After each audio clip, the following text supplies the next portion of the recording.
धर्म स्नेही भव्यात्माओं, आज का विषय है परोपकार। संस्कृत के ज्ञाताओं ने हमें बतलाया है परेशान उपकारः परोपकारः। षष्ठी तत्पुरुष, यह शब्द पर तथा उपसर्ग उप के पूर्वक और क्री धातु में घी प्रत्यय जोड़कर बना है। क्री धातु का अर्थ है करना, अर्थात पर का उपकार, या कहिए दूसरों का किया गया कल्याण ही परोपकार है। उपकरण का सामान्य अर्थ निमित्त रूप से सहायक होना है। वह दो प्रकार का है, सोपकार व परोपकार। श्रमण संस्कृति के सम्राट आचार्य पूज्यपाद स्वामी और राजवार्तिक में आचार्य अकलंक देव कहते हैं, स्वपरोपकार अनुग्रह। स्व उपकार पुण्य संचय, परोपकार सम्यक ज्ञानादि वृद्धि। स्वयं अपना अथवा दूसरे का उपकार करना अनुग्रह है।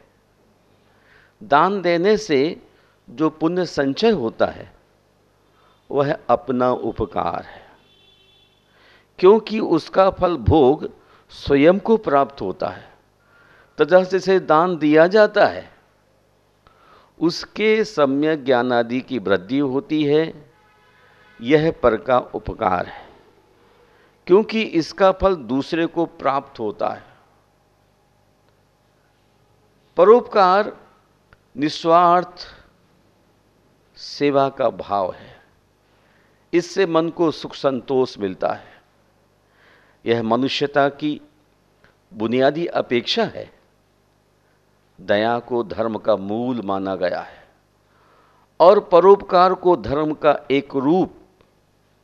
अतः दया परोपकार का भी मूल ही है। जिसके दिल में दया होगी वही दुखियों का दुख देखकर द्रवित होगा और तब परोपकार या दान की इच्छा को क्रियान्वित करेगा। स्वयं भूखे रहकर भी अभ्यागत या याचक को जब खिला दिया जाता है तब उपकारी की परीक्षा में उपकारी उत्तीर्ण हो जाता है। भारत भूमि तो उपकार की ही प्रकृत भूमि है। यहाँ देव उपकारी और शिव विषपाई हैं। दधीची अस्थिदाता, जटायु जीवन दाता और भीष्म वंशदाता पुरुषों में गिने जाते हैं। अपने को अलग रखकर दूसरे का साधन पहले सोचने और करने वाले ही सच्चे अर्थों में परोपकारी हैं। लोक व्यवहार में देखा जाता है, बसों में, ट्रेनों में, स्टेशन पर या सड़क पार की स्थिति में जब बसों में आप चलते हैं, कोई बुजुर्ग आदमी मिल जाता था। एक जमाना था आप अपनी सीट छोड़कर उस बुजुर्ग आदमी को अथवा बालक को देखकर दे देते थे। यही ट्रेनों का था। स्टेशन पर कोई सुविधा की आवश्यक नए आदमी को दिखती थी और आप तुरंत उसकी सुविधाओं के लिए खड़े हो जाते थे। यह परोपकार का बहुत पुराना सिस्टम था। परोपकार सभ्य मानव संसार का सर्वोपरि गुण इसलिए माना गया है, इसकी बड़ी मूल्यवत्ता है। परोपकार उपकार भी है, सेवा भी है, दान भी है, दया भी है, करुणा भी है, तो सहानुभूति भी है। इसके अनेक नाम हैं, पर काम एक ही है, उपकार। पर यह तभी संभव है अथवा हो सकता है जब हम आत्मत्याग कर सकें। जब तक आत्मत्याग की भावना नहीं आएगी तब तक उपकार सद नहीं सकता।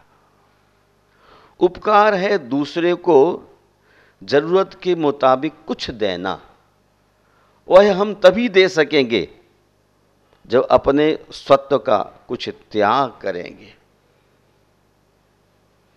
महाभारत के अनुशासन पर्व में महर्षि वेद व्यास ने कहा है, अपदृष्टम श्रवादेव पुरुषम धर्मचारिणम भूति कर्माणि कुर्बाणम तम जनः कुर्वते प्रियम। लोग धर्म का आचरण करने वाले तथा लोक कल्याण करने वाले व्यक्ति को न देखने पर भी केवल सुनकर ही प्रेम करते हैं। यह हमारी भारतीय संस्कृति है। धर्म के आचरण करने वाला व्यक्ति का रूबरू ना हो, किंतु उसको सुनकर के भी भारत का इंसान प्रेम से भर जाता है और वह दूर से ही उसके लिए अभिवादन करता है। जो लोग लोक कल्याण में लगे हुए हैं, उनके कार्यों की भी हमारे देश में बाहर से दूर से भी सराहना होती है, और इस बात का ये प्रूफ है कि धर्म उनकी नसों में दौड़ता रहता है, उनके खून में सफ़र करता रहता है। इस संसार में वही मनुष्य उत्तम से भी उत्तम माना गया है जो उत्तम नैतिक धर्म पाकर अपने परिश्रम की चिंता ना करता हुआ दूसरे को भी शांति धर्म का उपदेश देना चाहता है। इसलिए इस संसार में हे स्थिर आत्मन, अपना कार्य छोड़कर दूसरों का भी कार्य करो। रात्रि काल में भटकते हुए तमोव्रत जीवों के बीच इस ज्ञान दीप को धारण करो। धर्म स्नेह बंधुओं, प्रकृति में अनेक तरह के प्राणियों का दर्शन होता है। मैं देखता हूं कि वृक्ष अपने सिर पर तीव्र धूप को सहन करते हैं। वृक्ष अपने सिर पर तीव्र धूप को सहन करते हैं और अपनी छाया से अपने आश्रितों के संताप को दूर करते हैं। कालिदास अभिज्ञान शाकुंतल में लिखते हैं, भवन्ति नम्रास्तर्वा फलोद्गमैः नवाम्बुभिर्दूर विलम्बनो घनः अनुद्धता सत्पुरुषा समृद्धिभिः स्वभाव एवैस् परोपकारिणाम।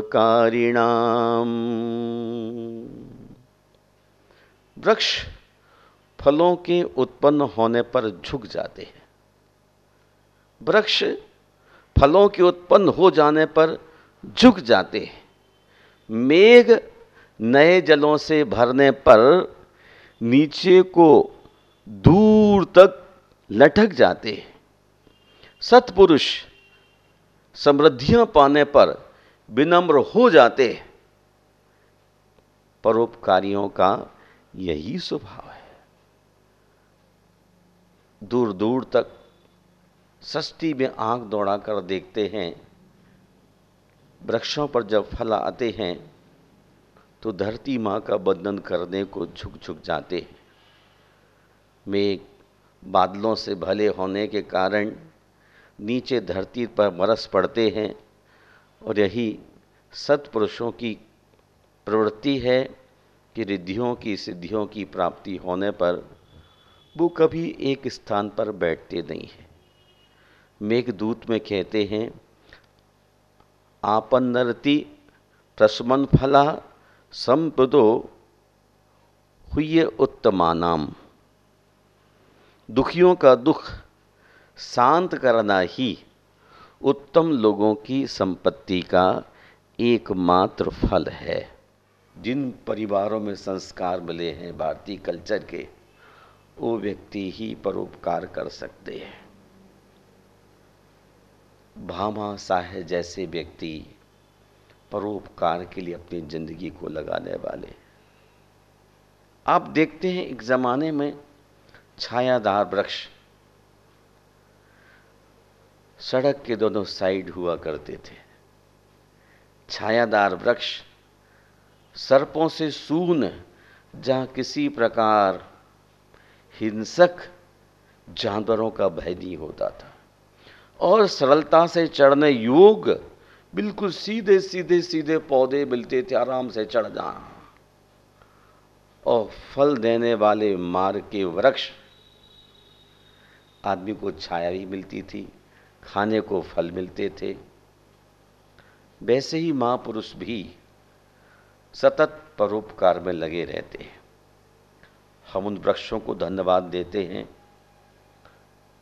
उस वातावरण को धन्यवाद देते हैं जिनकी छाया में रहकर हमने अपने संताप को शरीर का दूर किया, जिन फलों को खाकर के अपनी क्षुधा को शांत किया। धन्यवाद भी करना सीखना होगा। वृक्ष ग्रीष्म के मौसम में अगर ना हो तो मार्ग बहुत लंबा दिखलाई पड़ने लग जाता है। मार्ग पर वृक्ष हो तो पथिक के लिए आसान हो जाता है। मैं आपसे पूछना चाहता हूं, सूर्य किसकी आज्ञा से प्रजा का अंधकार दूर कर रहा है? सूर्य किसकी आज्ञा से प्रजा का अंधकार दूर कर रहा है?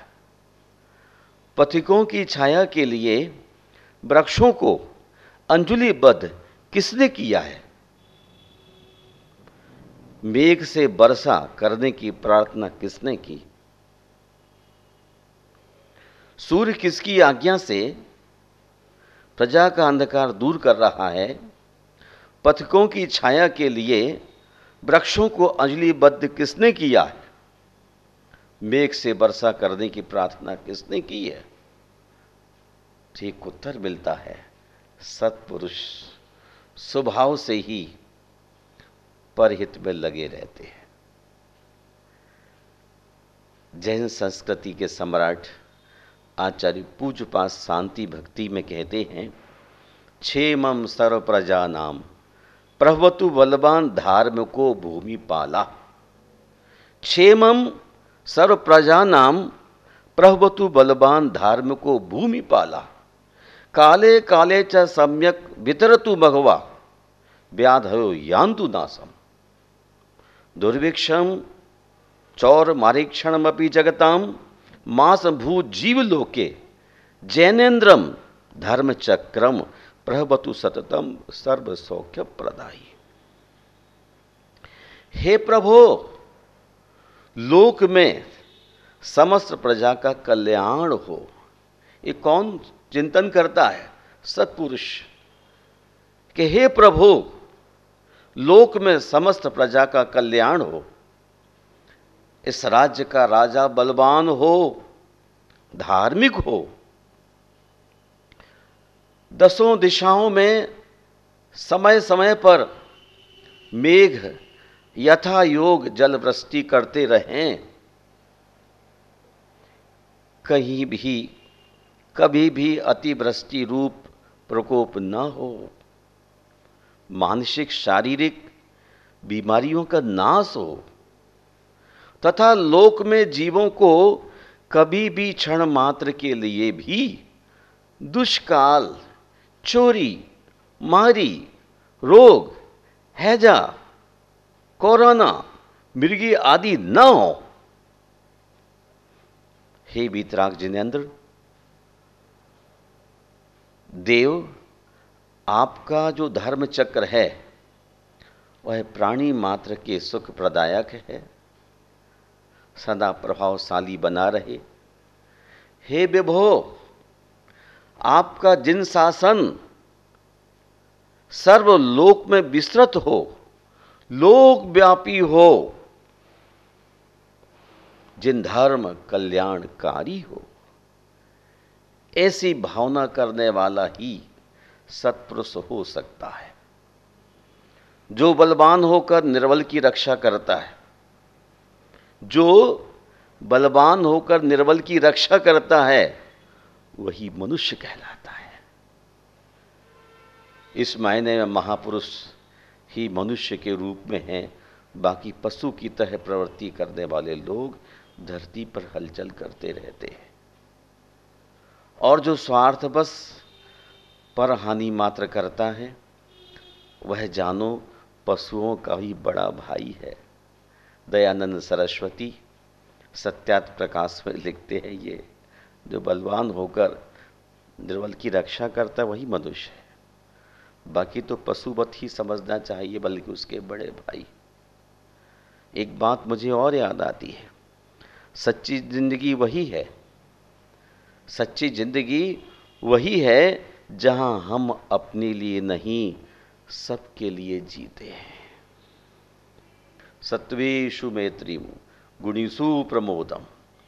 प्राणी मात्र के लिए हम अच्छा चिंतन करते हैं, अच्छे विचार करते हैं और चाहते हैं इस धरती पर जैसे तीर्थंकरों ने, ऋषि मुनियों ने प्राणी मात्र के कल्याण के लिए चिंतन प्रस्तुत किया था, वैसा भी हम कर लें तो हमारा जीवन धन्य हो जाएगा। चाहे नहीं इतिहासों की स्याही में नाम निशान रहे, चाहे नहीं इतिहासों की स्याही में नाम निशान रहे, चाहे नहीं जग के गीतों में मेरा गौरव गान रहे। चाह यही है मेरे मुख में तेरा मंगल नाम रहे, दुखियों के दुख की ज्वाला में बस मेरा विश्राम रहे। तीन लोक में जहां कोई दुखी पीड़ित व्यक्ति है, उनके यदि मैं आंसू पहुंच सकता हूं तो मैं सौभाग्यशाली हूं।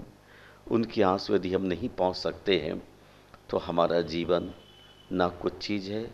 इसलिए मैं आप सबके मंगल की कामना करता हूं, आशीर्वाद प्रदान करता हूं कि आपको मनुष्य का जीवन मिला है तो परोपकारमय जिंदगी जीना प्रारंभ कीजिए। जो आदमी परोपकार के कार्यों में लगता है वही व्यक्ति परमात्मा के पथ पर चल सकता है। जो परमात्मा नहीं बना, उस प्रत्येक व्यक्ति को परोपकारी के कार्य करते हुए परमात्मा के पद तक पहुंचने की कोशिश करना चाहिए। उसे रिटर्न गिफ्ट की इच्छा नहीं करना चाहिए, मुझे परोपकार के बदले में क्या मिलेगा। नेकी कर कुएं में डाल, कहीं बदले की आकांक्षा नहीं करना। मेरा यही निवेदन है, हमेशा अच्छे काम करते रहो और चलते रहो।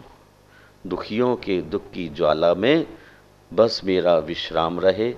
इन्हीं शब्दों के साथ आप सबके मंगल की कामना, बहुत बहुत आशीर्वाद और परोपकार के कार्यों में जितना वक्त दे सकें वही व्यक्ति सौभाग्यशाली है।